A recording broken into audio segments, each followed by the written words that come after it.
Bonsoir à tous. Seed Trading avec vous. Allez, un petit retour sur le BTC. J'attendais qu'il valide un peu ce que j'avais envie qu'il valide. Donc, je vais vous expliquer d'abord la vision daily. Donc, sur la vision daily, ici, nous avons deux grosses zones, donc celle-ci et celle-ci. D'accord? Bon, pour un potentiel, bien sûr, au retracement et finir le retracement, ok, de tout ce mouvement-là, ici, par rapport à cette impulsion. Ok? Donc, étape par étape. Donc, qu'est-ce qui se passe ici? On est dans un bloc, donc on va dire un gros range ici. Donc, c'est une grosse phase ici, je dirais, d'accumulation. D'accord? Cette phase d'accumulation ici, bah, il nous manque une chose très importante. D'accord? Sur cette phase accumulative ici, bah, il nous manque ici un bon petit spike ici pour rééquilibrer un peu tout ça et aller chercher les zones de rechargement. Donc, si j'utilise mon Fibonacci, bien sûr, par rapport au ce plus haut et ce plus bas, donc par rapport à ce plus haut et ce plus bas ici, donc le plus bas qui est ici, la zone des 50%, elle est là. Donc si on la trace ici, donc la zone ici des 50, elle est ici. Je vais vérifier juste si je ne suis pas en logarithmique. Non, je ne suis pas en logarithmique. Donc là, ici, j'ai mon équilibrium de structure. Donc ici, on a remarqué que le prix ici, eh ben, il est revenu là, ici. Il a fait une réaction quand il est revenu sur la ligne des 50% par rapport à ce mouvement-là. Je vais vous le décaler juste comme ça, puis c'est comprendre. Donc ici, on est venu se rapprocher des 50, mais on n'est pas rentré dedans. On est remonté, on est rentré dans les 50 et il y a eu ici une réaction. Ici, on a le gros déséquilibre daily. Donc ce déséquilibre daily, il a été travaillé une fois. On est remonté, on l'a utilisé comme un trampoline. Il a été appuyé, on s'est appuyé dessus. On est revenu dedans en prenant la liquidité. Prochaine étape, l'objectif, c'est de le casser et d'aller dans la demande zone, celle-ci. Ça, c'est la première, au 52. Sinon, après, on a une demande zone entre 48 et 38 000 $. Mais il n'est pas obligé d'y aller, vu qu'ici, il a déjà une zone assez importante.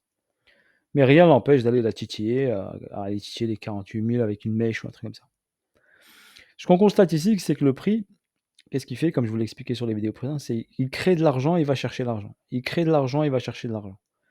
Donc là, ici, qu'est-ce qui se passe? Il a créé une zone d'équal low, il est monté, et après, il l'a créé, et il est venu la chercher. Ici en haut, qu'est-ce qu'il a fait? Il a créé ici des EQH, ici des EQH. Quand il est venu chercher les EQL, ici les zones basses, il est venu s'appuyer sur l'équilibrium daily. Il est venu chercher les EQH qui étaient là. Il a fait ce mouvement de hausse et il a réussi à arrêter sur la zone de QH. Il a encore recréé une zone de QH, donc une zone de liquidité. Tout ça, c'est de l'argent. Donc on sait que finalement que le BTC ira au-dessus de ça.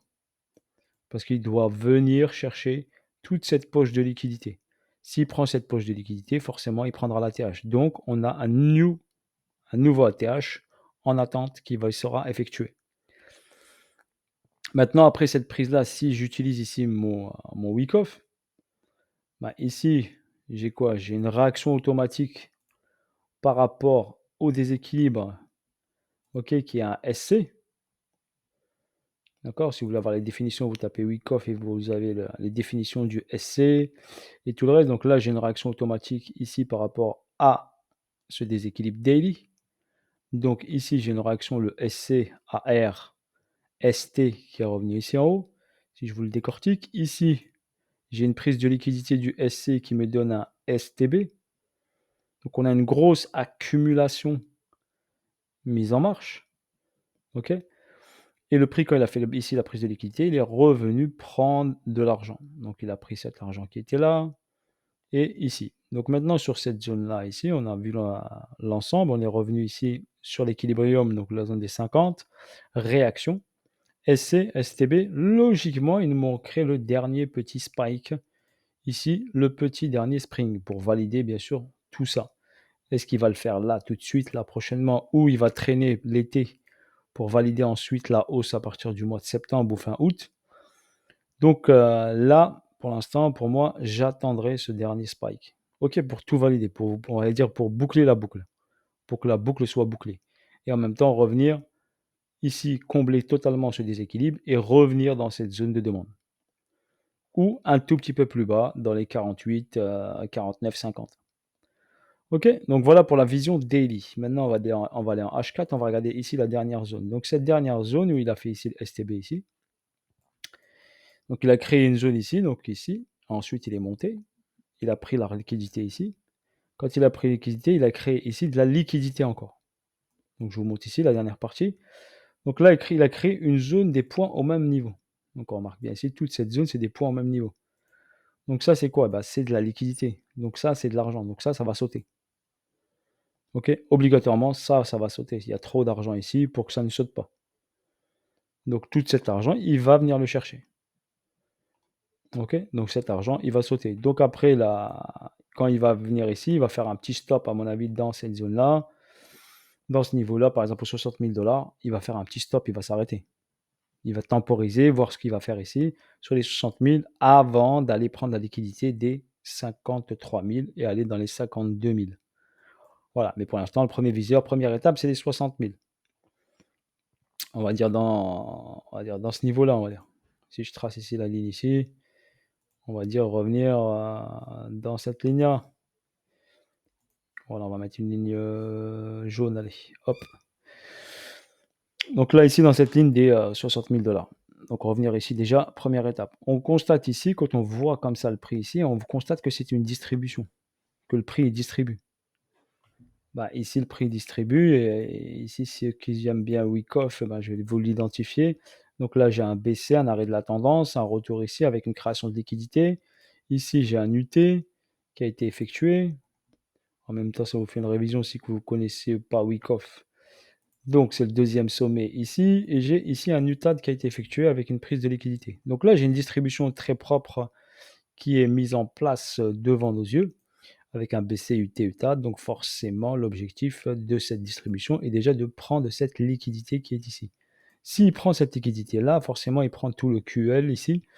Et forcément, la zone à aller chercher, ben, c'est la zone basse ici, où il y a ici une zone d'échange aux 60 000 $, 59 000 $, étape par étape. Donc là, ici, il faudrait sauter déjà les 63 250, la zone d'équalo et le bas ici de ma distribution. Donc il y a une logique ici dans le niveau du prix d'aller chercher cette partie basse. Ensuite, si je descends en time beaucoup plus petite, qu'est-ce que je vais constater ici? Je vais en constater ici que le prix, on est en 15 minutes, que le prix ici, on va aller en 30, ce serait mieux. On constate ici que le prix ici a créé une zone ici de liquidité ici. Donc c'est une petite zone de liquidité ici, j'ai une zone de liquidité ici. Donc ici, potentiellement, par rapport à ce mouvement-là, ok, avant d'accélérer bien sûr ici à la baisse, il peut effectuer une petite hausse. Bon, c'est du 30 minutes, hein, n'oubliez pas. Mais je vous le montre quand même. Il peut ici, après cette descente-là, remonter ici, prendre cette liquidité. Ça, c'est comme un EQH qui est ici. À partir d'ici, de la zone des 67 000, 68 000. Et hop, 68 000, on va arrondir, repartir et reprendre la liquidité. Donc, il peut s'amuser comme ça. Le market maker. OK, et potentiellement, aller fermer par exemple des ordres ici. Je ne sais pas si vous comprenez après. Donc voilà, ici on a pour l'instant, ici on a validé ici la cassure de la structure. Donc on a une structure ici qui a été fracturée à la baisse. Donc on remarque bien ici une cassure de la structure. Donc une structure qui a été fracturée à la baisse ici, avec un retracement ici, une confirmation de la cassure, donc une cassure, une réintégration, une cassure franche et encore un plus bas. Donc on remarque ici qu'on a une petite mini accumulation qui potentiellement pourrait repousser un peu le prix vers le haut. Et le prix, il est venu ici en face de ce déséquilibre en M30, on le voit bien ici. Ici, le prix est venu dans ce déséquilibre, donc ce price delivery, le prix a été délivré fortement à la hausse et le prix est revenu ici dedans.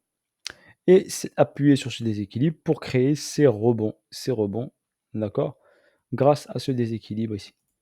Donc on a ici une petite accumulation qui est formée en M30, une petite, hein, ça reste un time très petit.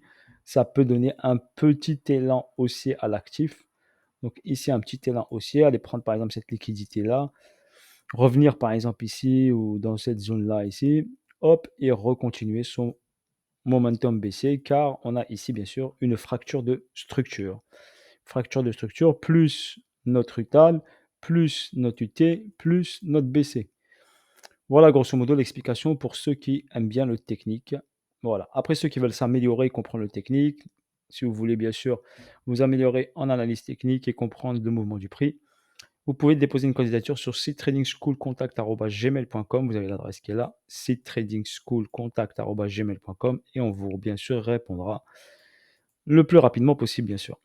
Sur ce, je vous souhaite une bonne soirée à vous et à bientôt pour de nouvelles vidéos et de nouvelles aventures. Prenez soin de vous. Allez, ciao, ciao, c'était Seed Trading avec vous.